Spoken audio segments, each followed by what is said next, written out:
Crypto currency के बारे में सोचते ही हमारे जहन में सिर्फ एक ही नाम आता है, वो है बिटकॉइन।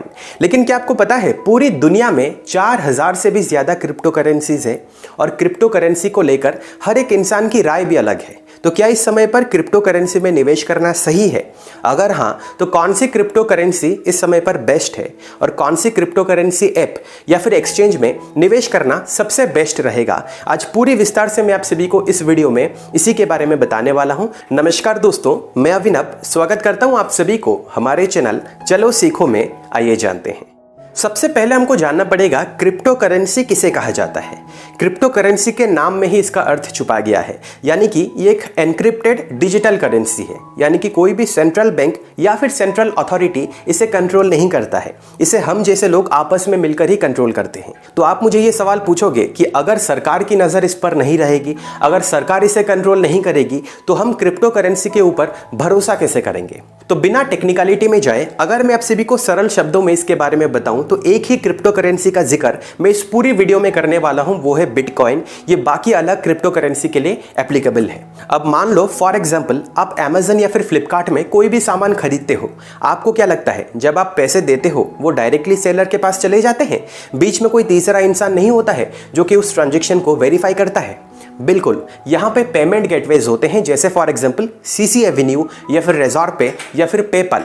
ये लोग क्या करते हैं, ये लोग आपके ट्रांजैक्शन को वैलिडेट करते हैं। जब आपने पैसे दिए हैं, जब आप ट्रांजैक्शन करते हो तो ये आपके बैंक के साथ कांटेक्ट करते हैं और वहाँ पर देखते हैं कि आपके बैंक अकाउंट में पैसे अवेलेबल है या फिर नहीं है। फिर आपके बैंक को वो रिक्वेस्ट भेजते हैं, उसके बाद आपके पैसे डेबिट होते हैं और सेलर के पास जाते हैं। लेकिन क्रिप्टो करेंसी या फिर बिटकॉइन ट्रांजेक्शन में ऐसा नहीं होता है।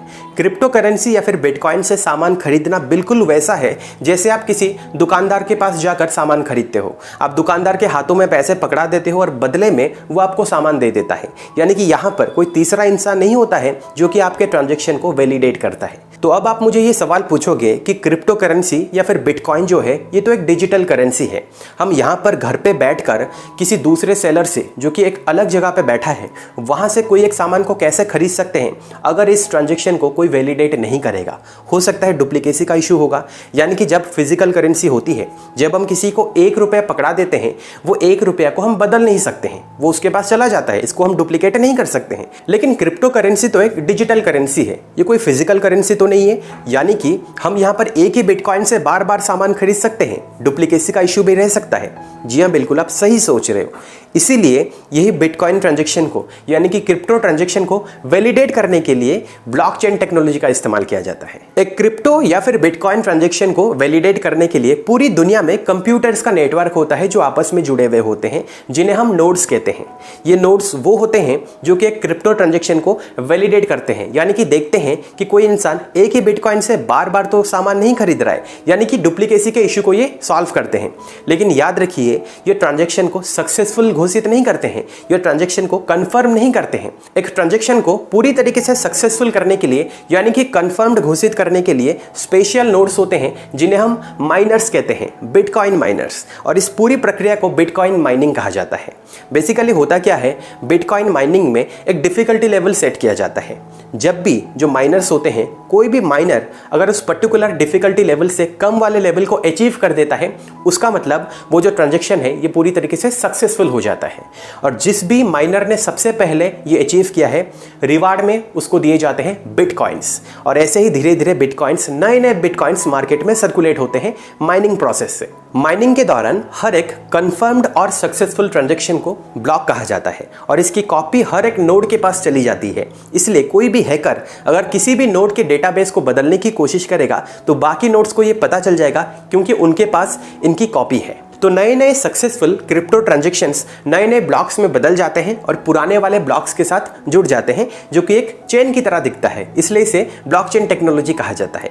और ये जो माइनिंग होता है यानी कि बिटकॉइन माइनिंग, ये उतना आसान नहीं है जितना आप सोच रहे हो। इसके लिए बहुत ही पावरफुल कंप्यूटर्स की ज़रूरत होती है, बहुत ज़्यादा पावर कंजप्शन होता है, इसलिए इसका कॉस्ट ऑफ प्रोडक्शन भी बहुत ज़्यादा है। तो बहुत सारे लोग इसे अफोर्ड भी नहीं कर सकते हैं। तो बिटकॉइन की तरह पूरी दुनिया में 4000 से ज़्यादा क्रिप्टो करेंसीज है। बिटकॉइन दुनिया की सबसे पहली क्रिप्टो करेंसी है और सतोशी नाकामोटो ने जब पहली बार बिटकॉइन का आविष्कार किया था तो इन्होंने मार्केट में 21 मिलियन बिटकॉइन से इंट्रोड्यूस किए थे और इस समय पर 18.7 मिलियन बिटकॉइंस माइन हो चुके हैं। यानी कि अभी सिर्फ 23 लाख बिटकॉइंस ही पूरी दुनिया में बाकी है। जब इनको माइन कर दिया जाएगा तो पूरी दुनिया में बिटकॉइंस खत्म हो जाएंगे। पूरी दुनिया में जितना भी बिटकॉइन का माइनिंग होता है उसका 70% माइनिंग अकेले चाइना करता है। चाइना में बहुत सारे बिटकॉइन माइनिंग सेंटर्स है जहां पर चाइना जो है बिटकॉइन की माइनिंग करता है। लेकिन आपको बताना चाहता हूं, हाल ही में चाइनीज सरकार ने बिटकॉइन माइनिंग सेंटर्स के ऊपर प्रतिबंध लगा दिया है, तो वहां पर जो सेंटर्स है वो बंद हो चुके हैं। एलन मस्क ने भी ये बयान दिया था कि इनकी जो टेस्ला कंपनी है ये और बिटकॉइन से ट्रांजैक्शन नहीं करेगी, इसलिए बिटकॉइन की वैल्यू बहुत ज़्यादा नीचे आ गई, क्योंकि बिटकॉइन की वैल्यू डिसाइड होती है डिमांड एंड सप्लाई से। लेकिन इसका मतलब ये नहीं है कि क्रिप्टो करेंसी पूरी तरीके से गायब हो जाएगी या फिर बिटकॉइन में निवेश करना गलत है, क्योंकि टेस्ला के CEO एलन मस्क ने खुद भी हाल ही में ये कहा था कि आने वाले समय में अगर बिटकॉइन माइनिंग प्रोसेस में क्लीन एनर्जी से हम बिटकॉइन को माइनिंग कर सकते हैं, उसके बाद हम ज़रूर बिटकॉइन में फिर से निवेश करेंगे। यानी कि ये बिल्कुल शेयर मार्केट की तरह ही काम करता है। अब सबसे बड़ा सवाल दोस्तों यहाँ पर ये है कि क्या क्रिप्टो करेंसी लीगल है या फिर नहीं है। देखिए, काफ़ी सारे देश ऐसे हैं जहाँ पर क्रिप्टो करेंसी पूरी तरीके से लीगल है और कुछ देश ऐसे हैं जहाँ पर क्रिप्टो करेंसी लीगल नहीं है। अगर मैं आपको भारत के बारे में बताऊं तो भारत में क्रिप्टो करेंसी इस समय पर पूरी तरीके से लीगल है। 2018 में RBI ने फाइनेंशियल इंस्टीट्यूशंस को ये कहा था कि आपके कस्टमर्स जो क्रिप्टो करेंसी में निवेश कर रहे हैं या फिर ट्रेडिंग कर रहे हैं, इनसे आप अपने सारे रिलेशंस तोड़ दो। लेकिन सुप्रीम कोर्ट ने बाद में इसको पूरी तरीके से खारिज कर दिया और भारत में इस समय पर क्रिप्टो करेंसी पूरी तरीके से लीगल है। अब सबसे आखिरी और महत्वपूर्ण सवाल के ऊपर आते हैं कि कौन सी क्रिप्टो करेंसी एक्सचेंज या फिर एप्लीकेशन ऐसी है जहां पर हम निवेश कर सकते हैं। सबसे बेस्ट एप्लीकेशन कौन सी है? तो भारत में इस समय पर दो ही सबसे बेस्ट एप्लीकेशन है जो कि मैं आप सभी को रेकमेंड कर सकता हूं, वो है WazirX और CoinDCX। अब चाहे आप WazirX में जाए या फिर CoinDCX में जाए, जहां पर भी जाओगे तो हर एक एक्सचेंज में आपको बिटकॉइन या फिर कोई भी क्रिप्टो करेंसी की वैल्यू अलग अलग मिलेगी। क्यों मिलेगी? क्योंकि हर एक एक्सचेंज में जो डिमांड है और सप्लाई है ये अलग है, इसलिए वैल्यू आपको अलग मिलेगी। तो आप ये डिसाइड करें कि किसका आप इस्तेमाल करने वाले हो। दोनों में ही अकाउंट खोलना बिल्कुल फ्री है, आपको सिर्फ 5 मिनट ही लगेंगे अपना KYC कंप्लीट करने के लिए, उसके बाद आप ट्रेडिंग कर सकते हो। लेकिन CoinDCX में फायदा ये है कि आप 10,000 तक पैसे विड्रॉ कर सकते हो अगर आपने KYC कंप्लीट नहीं किया है। लेकिन WazirX में आपको KYC कंप्लीट करना पड़ेगा अगर आप पैसे विड्रॉ करना चाहोगे। KYC कंप्लीट करना बहुत आसान है, 5 मिनट ही आपको लगेंगे। आपको बताना चाहता हूं CoinDCX और WazirX दोनों में ही 95% क्रिप्टो जो है ये ऑफलाइन कोल्ड स्टोरेज में रहता है, यानी कि यहां पर ये इंटरनेट के साथ जुड़ा हुआ नहीं रहता है, तो हैकर आकर इसे हैक नहीं कर सकते हैं। लेकिन WazirX का सबसे बड़ा फायदा दोस्तों यहां पर ये है कि इसकी जो पेरेंट कंपनी है ये है बाइनेंस जो है ये दुनिया की नंबर 1 क्रिप्टो एक्सचेंज है। यानी कि आने वाले समय में अगर हमारी सरकार ये WazirX के ऊपर प्रतिबंध भी लगा देती है तो हम अपना पोर्टफोलियो बहुत ही आसानी से बाइनेंस में कन्वर्ट कर सकते हैं और शिफ्ट कर सकते हैं। अब जैसे पूरी दुनिया में ग्लोबल करेंसी है US डॉलर, उसी तरीके से क्रिप्टो एक्सचेंज में जो ग्लोबल करेंसी है वो है USDT, US डॉलर टेथर।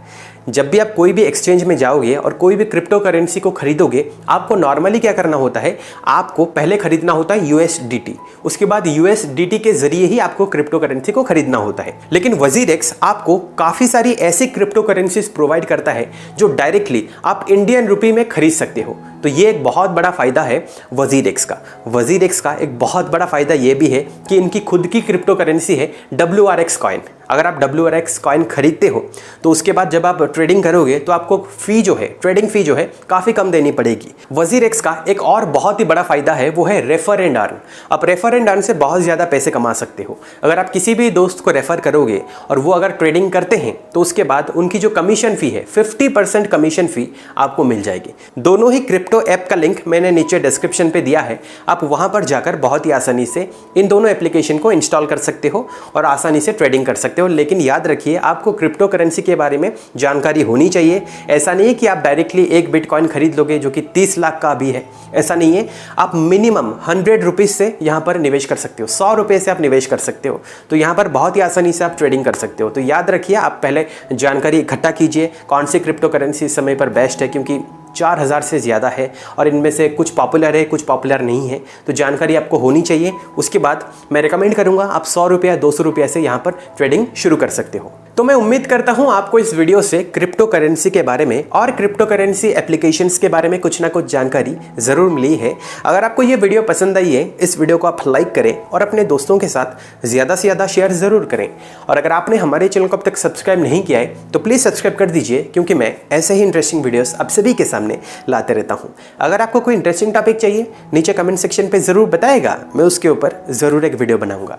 मिलता हूँ अगली वीडियो में एक और इंटरेस्टिंग टॉपिक के साथ। फिलहाल के लिए वीडियो में इतना ही। देखने के लिए बहुत बहुत शुक्रिया।